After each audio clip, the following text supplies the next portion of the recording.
unit.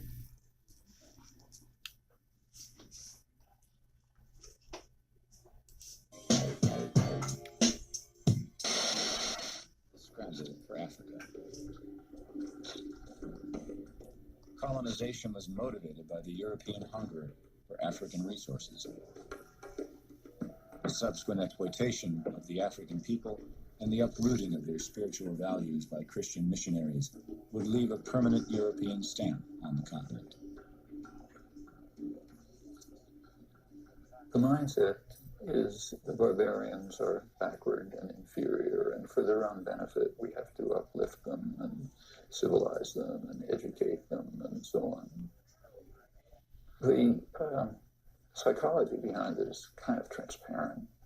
I mean, when you've got your boot on someone's neck and you're crushing them, you can't say to yourself, I'm a son of a bitch, and I'm doing it for my own benefit. So what you have to do is figure out some way of saying, I'm doing it for their benefit. And that's a very natural position to take when you're beating somebody with a club. Britain cut the largest piece of African cake from Cairo to Cape Town, in addition to Nigeria and a few West African regions. It was also the British Empire that in 1894 imposed an arbitrary boundary around the many diverse ethnic groups and kingdoms that would make up Uganda. The southern Bantu-speaking people were given economic, political, and educational advantage. The northern ethnic groups, two in particular, the Acholi and the Lengi, were the main recruits for military and police positions. By exploiting linguistic, ethnic, and cultural differences between the peoples of the North and South, Britain's divide and rule policies created a tension between them that helped to maintain British rule. The French took an east-west slice of the continent as well as Madagascar. The Belgians took Rwanda, Burundi, and the Congo in what Joseph Conrad called the vilest scramble for loot that ever disfigured the history of human conscience. Slave labor took over 5 million lives. In Rwanda, Belgium entrenched the idea of the Hutu as a workforce and the Tutsi as extenders of Belgian rule. The politicization of these two cultures would profoundly contribute to the genocide of 1994. In Sudan, the British ruled the Arabs in the north and the blacks in the south as separate colonies, only to combine the areas before independence in 1956. The result has been relentless civil war, the Darfur massacres being the latest tragedy.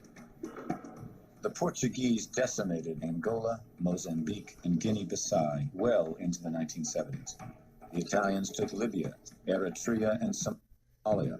The Germans added Cameroon and Tanzania and committed the first genocide of the 20th century against the Herero people.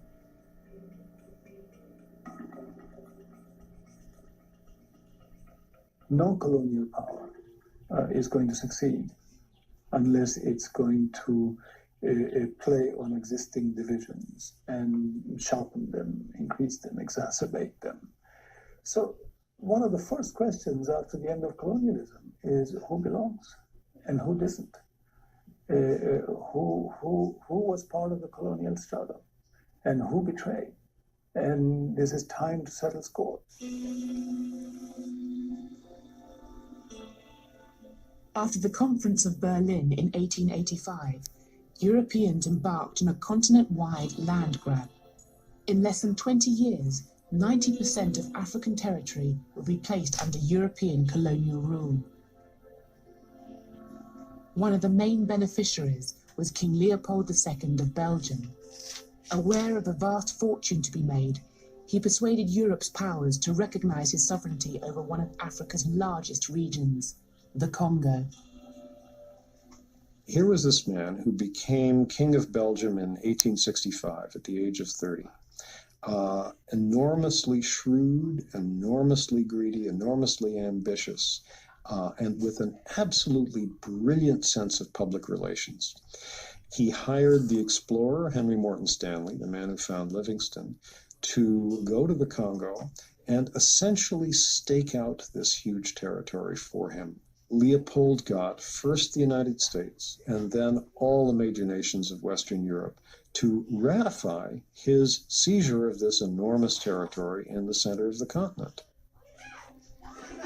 First, Leopold created a smokescreen, claiming that he wished to educate a savage people.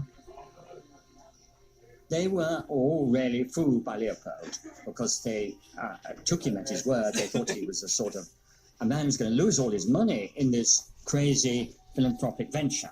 But they didn't realize what he was really after at all, which was to make himself hugely rich by exploiting brown hands and broad backs who were going to carry the wealth of Africa and load it on ships for his own personal profit.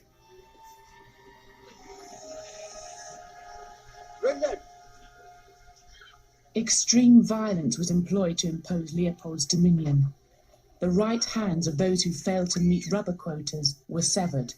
Even young children were not spared.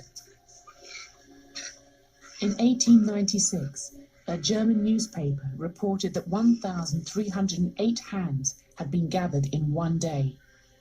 Leopold created a 90,000-strong army to enforce his rule.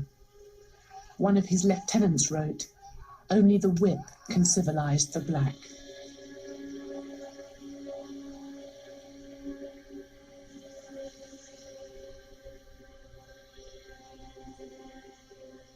They would go into village after village. The army would seize the women of the village and hold them hostage in order to force the men of each village to go into the forest and gather a monthly quota of wild rubber. And they did this for about 20 years. And you can just very easily imagine if you have a village where the women are all being held hostage, the men are all in the forest as forced laborers for several weeks out of each month. There's nobody to plant and harvest food, to go hunting, to go fishing, to do all the normal things through which a community feeds itself. So from all of these causes, starvation, being worked to death, and most of all from the disease that hit this famine-ridden population, the best estimates are that between 1880, when King Leopold first got his hands on the Congo, and 1920, that in that 40-year period, the population was slashed from about 20 million at the beginning of that period to around 10 million at the end. So an enormous loss of human life.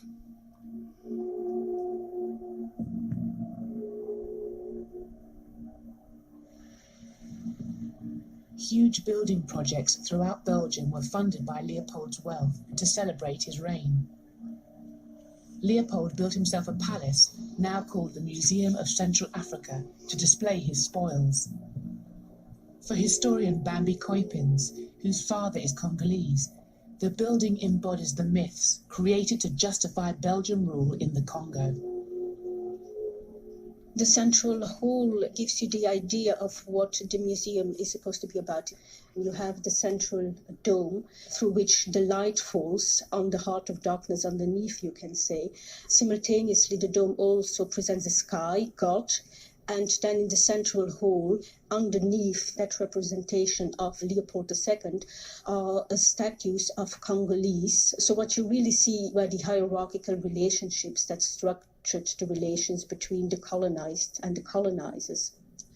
As a human being, I'm obviously shocked by that, because it is very clear that Africans, the way that this museum was originally set up and the way that most of the exhibitions still work, are really dehumanized because they were seen and represented as savages who really needed the help of outsiders, i.e. Europeans, to transform them into fully civilized human beings.